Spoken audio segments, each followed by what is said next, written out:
Oh, this is gonna be a good one. I love me some game and myths on PC. Now, I'm not a huge. I actually spoke pretty before we start. I started, and I really didn't like a lot of PC gaming, but I don't know. I feel like there's a renaissance happening in the PC gaming space. So we'll get into that here in a second. So, but a year or two ago, I was so down about PC gaming that I was like, it's just over. I'm done. And then I don't know, this past year something happened, and I am just so over the moon about PC gaming right now. It's in a lot better spot than I think it has been in a while. But yeah, let's just get into it. 6 PC gaming myths that just won't die. PC gaming is expensive. This is one thing that I just don't think you can even touch these days. Oh, wow, what is that color? No, let's go with the red. Ah, yes, that's a little better. Um, I think this is silly because if you're not gaming on PC, you're gaming on console. And when it comes down to it, I just don't think you want that experience because the console experience is a much more cohesive. You just boot it up and play, but you're buying every single game at an inflated price, whether it's through the online shop or through the disc sales. Those are way more expensive than the PC counterpart. So you're going to be paying more per game. So if you're playing 10 plus games a year, PC gaming, that $1,000 gaming rate is going to be like, oh, geez, that would have been way cheaper than going the console route. Where, obviously in the console route, there's also the fact that you never really own those games. And then when the new generation comes out, you're selling all those games, all that console. And then some of it might be transferred over if they have backwards compatibility, but probably half assed or not at all for a while. So a lot of times, PC gaming for me, when compared to console gaming, well, it's a lot cheaper, especially if you're using your game or your PC for anything else. Which for me, it's my way of life. It's how I earn a living. So for me, gaming's just a bonus on top of it. So it's great. I absolutely love it. So this one, I'd say, even for a hardcore gamer, PC gaming is actually cheaper. For someone that already does stuff on PC and has a PC and then just throwing a graphics card in it, well, that's still way cheaper than buying a new console and then having to do that whole in and out and then losing my whole library every time the new generation comes out. That just sucks. So for me, that's kind of a moot point. So totally a myth. You'll always be upgrading. Well, I don't know. On this one, I I know people like a good friend of mine. He is always getting like the latest and greatest graphics card, all that stuff, and a lot of times you just don't need it. But man, is it nice to have. A lot of times I'm like, ooh, that would be really good to get like an extra 10, 20 FPS. But y'all know me. When it comes down to it and we look, I mean, this is a pretty old PC. Not even that old, really. 5600X budget. Probably 300 bucks brand new when I got it. You can get this for about 150 now. The 5700 I got off eBay. This is a 5700 XT that I got for 150 bucks off eBay. The memory used to be 32 gigs, but we're not going to go into that. It's 16 gigs now.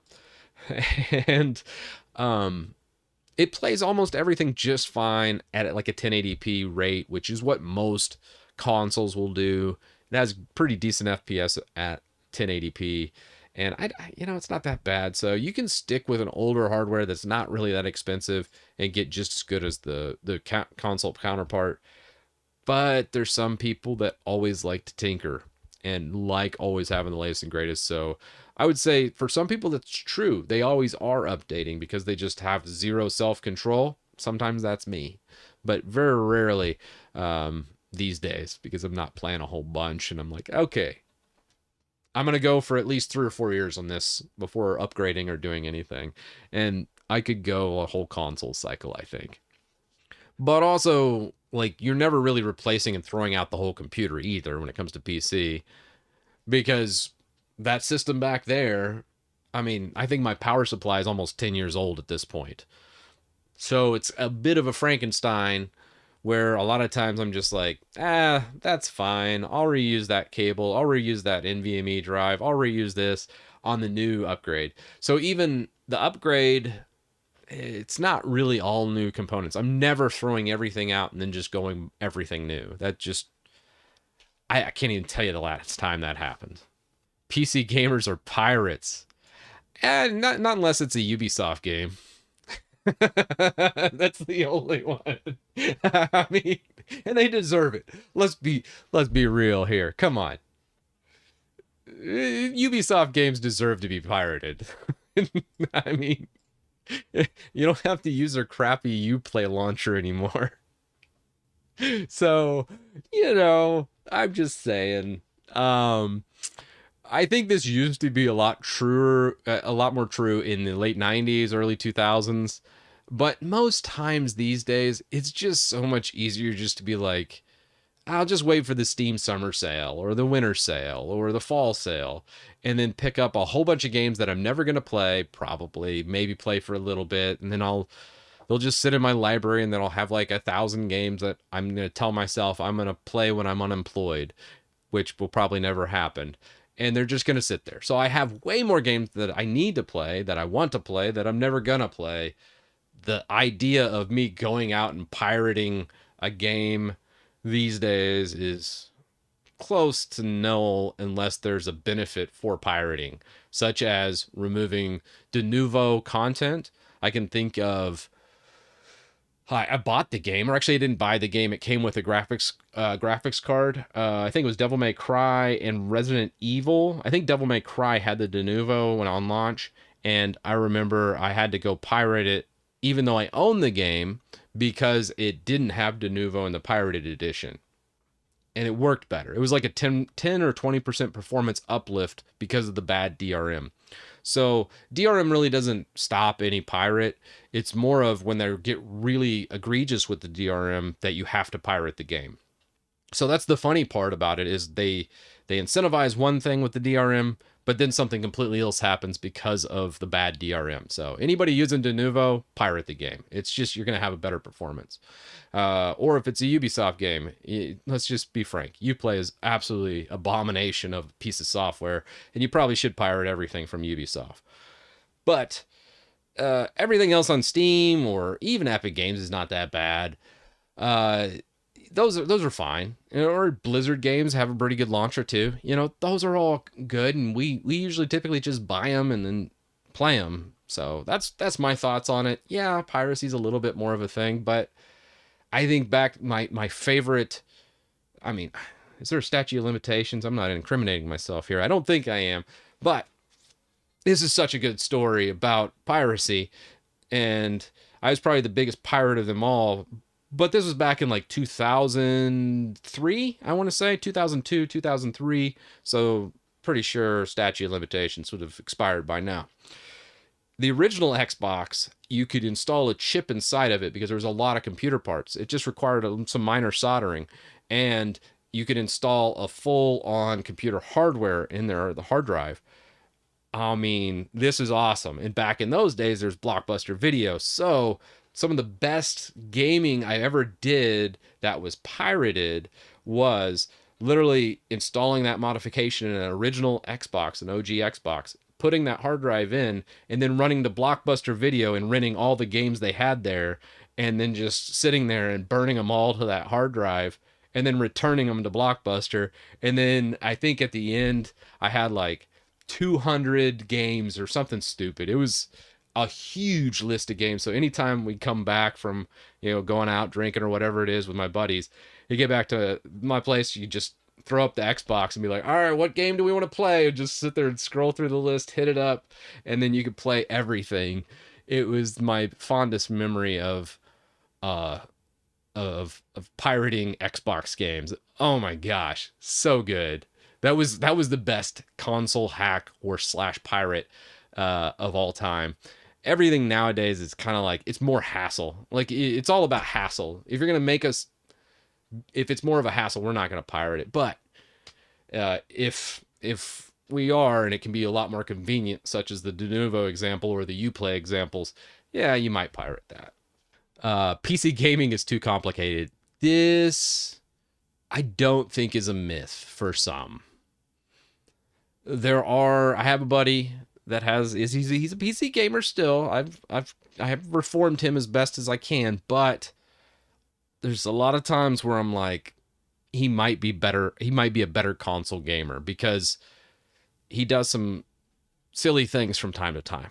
And I know he gets aggravated with some of the complexity around PC gaming. PC gaming is more complex than console gaming. It's not as easy and it's not as convenient. That is true. I'm actually disagreeing with this being a myth. I wouldn't say it's too complicated, but it is too complicated for some, and I think I can acknowledge that.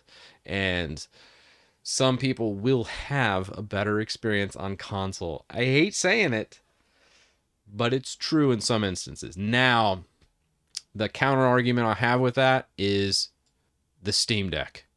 The Steam Deck almost fixes everything I just said. The Steam Deck has been literally play.